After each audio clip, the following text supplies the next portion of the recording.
किसी गांव में एक गरीब ब्राह्मण रहता था। ब्राह्मण गरीब होते हुए भी सच्चा और ईमानदार था। परमात्मा में आस्था रखने वाला था। वह रोज सवेरे उठकर गंगा में नहाने जाया करता था। नहा धोकर पूजा पाठ किया करता था। रोज की तरह वह एक दिन गंगा में नहाने गया।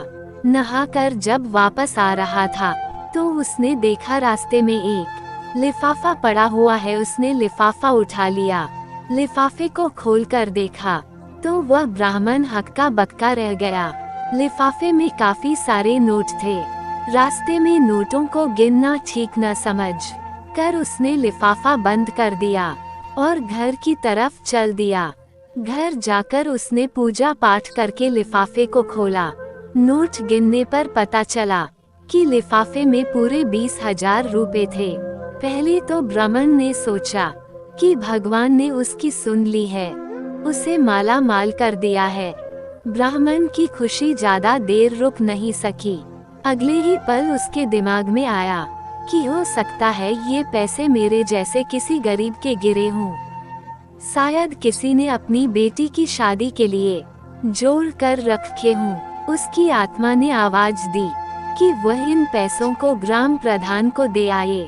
वह उठा और ग्राम प्रधान के घर की तरफ को चल दिया।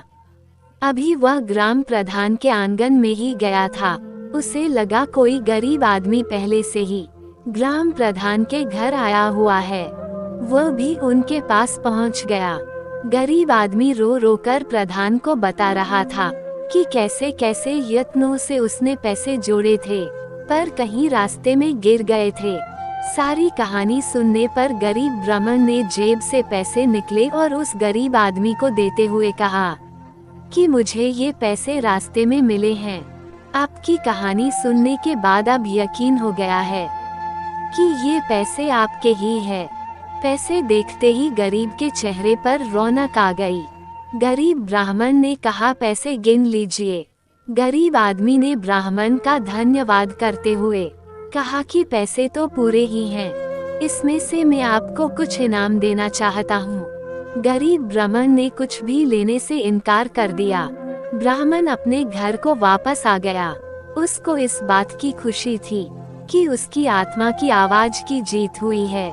दोस्तों, कहानी जरूर अच्छी लगी होगी। एक लाइक सब्सक्राइब जरूर कर लेना। धन्यवाद दोस्तों।